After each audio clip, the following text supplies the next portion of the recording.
तो कहानी की शुरुआत में हम देखते हैं कि चैंग नाम का एक लोकल क्रिमिनल और उसके दो साथी लेक और फेट एक कपल का पीछा कर रहे होते हैं, जिनसे बचते हुए वो कपल जंगल की ओर भाग जाता है। पर जल्द ही वो गैंगस्टर उन्हें पकड़ लेते हैं और बड़ी ही बेरहमी से उन्हें मार डालते हैं। अब यहाँ से सीन शिफ्ट होता है और हमें यॉड और बुआ नाम का एक कपल दिखाया जाता है। ये दोनों एक दूसरे से बहुत प्यार करते हैं और समय आने पर एक दूसरे से शादी करने वाले होते हैं। हालांकि यॉड के माता पिता उनके इस रिश्ते से खुश नहीं थे, क्योंकि बुआ एक गूंगी लड़की थी। साथ ही उसके पिता ने दूसरी औरत के लिए बुआ की मां को छोड़ दिया था, जिससे बुआ की फाइनेंशियल कंडीशन भी बहुत खराब थी। लेकिन फिर भी यॉड बुआ से शादी करने के लिए तैयार होता है। खैर एक दिन यॉड और बुआ एक नदी से केकड़े पकड़कर घर जा रहे होते हैं, जिस दौरान गांव के बदमाश लोग उन्हें परेशान करने के लिए बुआ को पत्थर मारकर भाग जाते हैं। इससे बुआ के सर से ब्लड बहने लगता है, इसलिए यॉड तुरंत उसे घर ले जाता है, जहाँ पर बुआ की माँ उसके घाव पर मरहम लगाती है और उसे रेस्ट करने को कहती है। इसके बाद वो यॉड के पास आती है और उसे कहती है कि तुम्हें एक अच्छी लड़की और एक अच्छा ससुराल मिल सकता है, इसलिए अब तुम्हें बुआ से मिलना बंद कर देना चाहिए। जिस पर यॉड कहता है कि मैं बुआ से सच्चा प्यार करता हूँ और मुझे गाँव वालों की बातों से कोई फर्क नहीं पड़ता। इस तरह यॉड अपने परिवार और गाँव वालों के खिलाफ होने के बावजूद भी बुआ के साथ रहने का डिसीजन ले लेता है। वो दोनों अगले दिन फिर से मिलते हैं और एक दूसरे के साथ टाइम स्पेंड करने के लिए मछलियां पकड़ने जाते हैं और उन्हें पकाकर एक साथ खाते हैं। इसी गांव में चैंग और उनके दो साथी भी रहते हैं, जिनको देखकर ऐसा लगता है कि उनके पास लोगों को तकलीफ पहुंचाने के अलावा और कोई काम नहीं। इसके अलावा वो लोगों के सामान और उनके पैसों को चुरा कर अपना गुजारा करते थे। चैंग की एक पत्नी भी है, जो अक्सर चैंग को उसके बिहेवियर के लिए डांटती रहती है, लेकिन चैंग उस पर ध्यान नहीं देता। एक दिन जब यॉड और बुआ मछलियां पकड़कर घर जा रहे होते हैं, तब चैंग और उसके दोनों साथी उसके सामने आ जाते हैं और उनसे मछलियों से भरी बाल्टी छीनने लगते हैं। यहाँ चैंग बुआ को भी परेशान करने लगता है, जिससे यॉड उसे बचाने की कोशिश करता है, लेकिन वो सभी आसानी से उस पर हावी हो जाते हैं। तभी चैंग की पत्नी वहां पर आ जाती है, जो कि चैंग और उसके साथियों से यॉड और बुआ को बचा लेती है। शाम को जब यॉड अपने घर पर जाता है, तो उसके पिता हमेशा की तरह उसे बैंकॉक जाकर नौकरी करने को कहते हैं। दरअसल उनका मानना था कि पैसे कमाने के लिए यॉड को बैंकॉक जाना बहुत जरूरी है, लेकिन यॉड का कहना था कि वो शहर जाने की बजाय गाँव में शांति से रहना ज्यादा पसंद करता है। अगली सुबह हम एक बौने चोर को देखते हैं, जो कि एक दुकान से केले चुराकर भाग जाता है। इसी दौरान बुआ भी केले लेकर उस दुकान के पास से गुजर रही होती है, जिससे दुकानदार बुआ को ही चोर समझकर उसे बुरा भला कहने लगता है। बेचारी बुआ गूंगी होने के कारण अपनी बेगुनाही साबित नहीं कर पाती और रोने लगती है। इसी दिन यॉड की माँ बुआ की माँ से मिलने आती है और उसे कहती है कि मैं एक गूंगी लड़की से अपने बेटे की शादी नहीं कराऊंगी, इसलिए तुम बुआ को मेरे बेटे से दूर रखो। उधर बुआ भी ये सारी बातें सुन लेती है, जिससे वो बहुत दुखी हो जाती है। इसके बाद बुआ खेत की ओर चली जाती है और रोते हुए सोचती है कि आखिर पूरा गांव उससे नफरत क्यों करता है। थोड़ी देर बाद यॉड वहां पर आता है और उसे गले लगाकर वादा करता है कि मैं कभी भी तुम्हारा साथ नहीं छोड़ूंगा और जल्दी ही तुमसे शादी कर लूंगा। जिसके बाद वो दोनों मछली पकड़ने के लिए निकल जाते हैं। यहाँ पर यॉड मछली पकड़ने के जाल को ठीक कर रहा था, जिस दौरान चैंग और उसके साथी वहां पर आकर बुआ को किडनैप करके उसे जंगल में ले जाते हैं, जहाँ पर चैंग जबरदस्ती उसके कपड़े उतारने की कोशिश करता है, जिससे बुआ उससे लड़ने की कोशिश करती है, लेकिन वो तीनों लोग बुआ को बुरी तरह पीट देते हैं। इसी बीच जब यॉड को कहीं भी बुआ दिखाई नहीं देती, तो वो उसे आसपास खोजने लगता है। इसी दौरान उसे बुआ का एक स्लीपर मिलता है, जिससे उसे एहसास होता है कि बुआ खतरे में है, इसलिए वो जंगल में जाकर उसे ढूंढने लगता है। जिसके बाद वो देखता है कि चैंग और उसके साथी बुआ पर बेरहमी से हमला कर रहे हैं, इसलिए वो बुआ को बचाने के लिए तीनों गैंगस्टर से लड़ाई करता है। पर वो तीनों गैंगस्टर आसानी से यॉड पर काबू पा लेते हैं और उसे मार मार कर घायल कर देते हैं।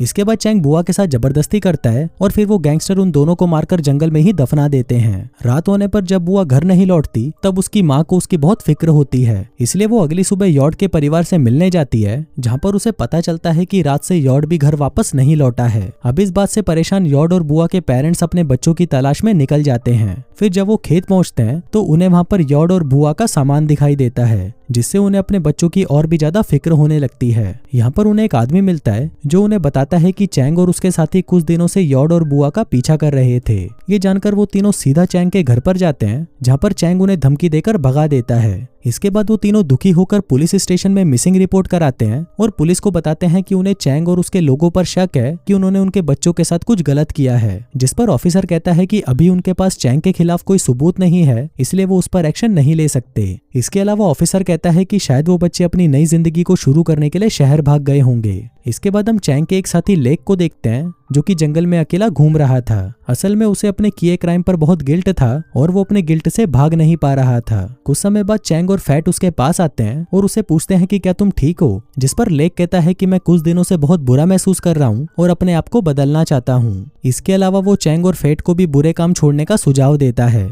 अब ये सुनकर चैंग को उस पर गुस्सा आ जाता है और वो अपनी गन निकालकर लेक पर तान देता है। यहाँ पर चैंग लेक को धमकी देता है कि अगर पुलिस को हमारी करतूतों के बारे में पता चला तो मैं तुम्हें जान से मार दूंगा। इसके बाद वो तीनों शिकार करने के लिए जंगल के अंदर चले जाते हैं। फिर जब वो जंगल के जानवरों को ढूंढने की कोशिश कर रहे थे तब अचानक से उन्हें बुआ की आत्मा दिखाई देती है, जिससे वो सभी बुरी तरह डर जाते हैं और जंगल से भागने के लिए मजबूर हो जाते हैं। रात को वो तीनों गैंगस्टर कुछ लड़कियों के साथ ड्रिंक करते हुए एंजॉय कर रहे थे, जिस दौरान लेक वॉशरूम का कहकर बाहर आ जाता है। फिर जब वो बाहर होता है तब उसे जमीन पर एक सफेद कपड़े पहने हुए लड़की दिखाई देती है, इसलिए लेक धीरे धीरे उसके पास आता है और उसे पलटकर देखने की कोशिश करता है। फिर जब वो उस लड़की को पलटता है तब उसे पता चलता है कि वो लड़की और कोई नहीं बल्कि बुआ है। बुआ को देखकर लेक बहुत डर जाता है, इसलिए वो तुरंत अपने दोस्तों के पास भागता है। खैर वो तीनों पार्टी खत्म होने के बाद अपने अपने घरों में लौट तो जाते हैं, लेकिन उन सभी को बुआ का बहुत डर था। खासकर लेक को ज्यादा डर लग रहा होता है और जब वो अपने बेड के पास जाता है तो उसे बार बार बुआ दिखाई देती है जो कि उस पर हमला कर रही थी।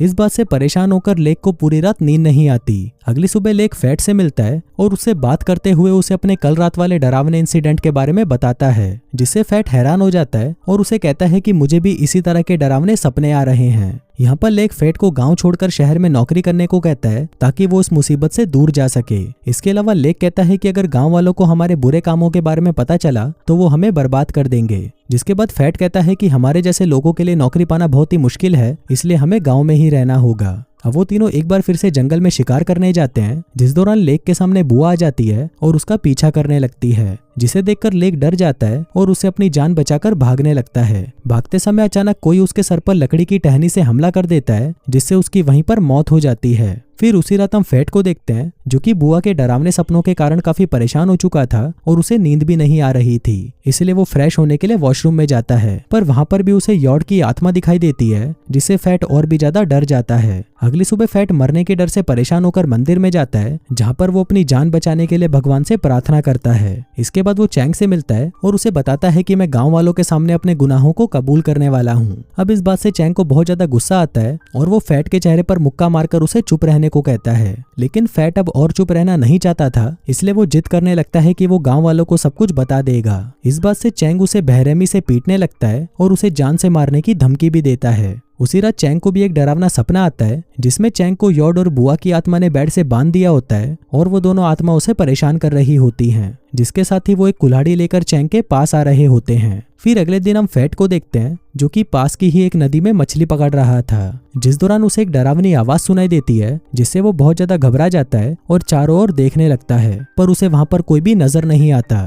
तभी अचानक उसे पानी में से किसी चीज के गिरने की आवाज सुनाई देती है, जिससे वो और भी ज्यादा घबरा जाता है। अब डरते हुए वो जंगल की ओर भागने की कोशिश करता है, लेकिन तभी पीछे से उसे कोई पकड़ लेता है और जबरदस्ती पानी में डुबाने लगता है, जिससे फैट की वहीं पर मौत हो जाती है। यहाँ पर लेक और फैट की अचानक मौत होने के कारण चैंग के पिता को अपने बेटे की भी फिक्र होने लगती है, इसलिए वो चैंग से कहता है कि तुम्हें अपने गुनाहों को कबूल कर लेना चाहिए और अगर तुमने ऐसा नहीं किया तो तुम्हारा हाल भी तुम्हारे साथियों की तरह हो जाएगा। मगर चैंग अभी भी अपने गुनाहों को कबूल करने से साफ मना कर देता है, क्योंकि उसे डर था कि अगर उसने अपने गुनाहों के बारे में सबको बता दिया तो गाँव वाले उसे पुलिस के हवाले कर देंगे। इसके बाद जब रात को चैंग अपनी वाइफ के साथ सो रहा था तब उसे किचन से कुछ आवाज सुनाई देती है, जिसको सुनकर वो चौंक जाता है और अपनी वाइफ को जगाकर उससे पूछता है कि क्या तुमने अभी किचन में से कुछ आवाज सुनी। यहाँ पर उसकी वाइफ उसे जवाब देने की बजाय उसे बुरी तरह डांटती है, क्योंकि चैंग ने उसे जगाकर उसकी नींद खराब कर दी थी। खैर चैंग की वाइफ दोबारा सो जाती है, पर तभी चैंग को एक बार फिर से वही आवाज सुनाई देती है, जिससे चैंग बुरी तरह डरने लगता है। इसलिए वो तुरंत उठता है और लाइट्स ऑन करने जाता है, पर यहाँ पर उसे पता चलता है कि उसके घर की ट्यूबलाइट खराब हो चुकी है। अब क्योंकि चैंग को अंधेरे से डर लग रहा था, इसलिए वो मोमबत्ती जलाने का सोचता है, पर जब वो उस मोमबत्ती को जलाता है तब वो मोमबत्ती भी अपने आप बुझ जाती है। जिसके बाद चैंग दोबारा से उस मोमबत्ती को जलाता है और जैसे ही वो पीछे मुड़ता है तो उसके सामने बुआ की आत्मा आ जाती है, जिससे चैंग बुरी तरह डर जाता है और किसी तरह से चाकू उठाता है और बुआ के ऊपर बार बार अटैक करने लगता है। पर तभी उसे एहसास होता है कि उसने चाकू से बुआ पर नहीं बल्कि अपनी वाइफ पर हमला कर दिया था और इस हमले से उसकी वाइफ की मौत भी हो गई थी। यहाँ पर चैंग को विश्वास नहीं हो रहा था कि उसने अपनी ही वाइफ को मार दिया, जिसके बाद चैंग एक बच्चे की तरह रोने लगता है। तब उसके पीछे से एक अनजान इंसान आता है और उस पर हमला करके उसे बेहोश कर देता है। थोड़ी देर बाद जब चैंग को होश आता है तो वो खुद को बंधा हुआ पाता है। तभी वहाँ पर योड और बुआ आते हैं जो कि अभी भी जिंदा थे। चैंग उन दोनों को देखकर बहुत ज्यादा हैरान हो जाता है। यहाँ पर योड और बुआ रिवील करते हैं कि चैंग और उसके साथियों ने उन दोनों को जिंदा दफनाया था। साथ ही जब वो तीनों उन्हें दफनाकर चले गए तब कुछ समय बाद बारिश होने लगी, जिससे योड और बुआ को होश आ गया और किसी तरह उन दोनों ने गड्ढे से बाहर निकलकर खुद को बचा लिया। जिसके बाद उन्होंने एक दूसरे की मदद करते हुए अपने घावों की देखभाल की और कई दिनों तक जंगल में रहने का फैसला किया, ताकि जब वो पूरी तरह ठीक हो जाएं तो चैंग और उसके साथियों से अपना बदला ले सकें। कुछ दिनों बाद वो दोनों पूरी तरह ठीक हो गए और उन्होंने अपना बदला लेना चालू कर दिया। दरअसल उन दोनों को समझ आ चुका था कि अगर उन्हें बुराई को खत्म करना है तो उन्हें बुराई का सहारा लेना होगा। खैर, तब से ही उन दोनों ने बदला लेने के लिए अपने दुश्मनों को परेशान करना शुरू कर दिया था और फिर उन्हें एक एक करके मार डाला। योड और बुआ की पूरी बात सुनने के बाद चैंग उनसे अपनी जिंदगी की भीख मांगता है, पर वो दोनों उसकी कोई बात नहीं सुनते और उसे जान से मारकर अपना बदला ले लेते हैं। और दोस्तों, इसी के साथ ही ये कहानी यहीं खत्म हो जाती है।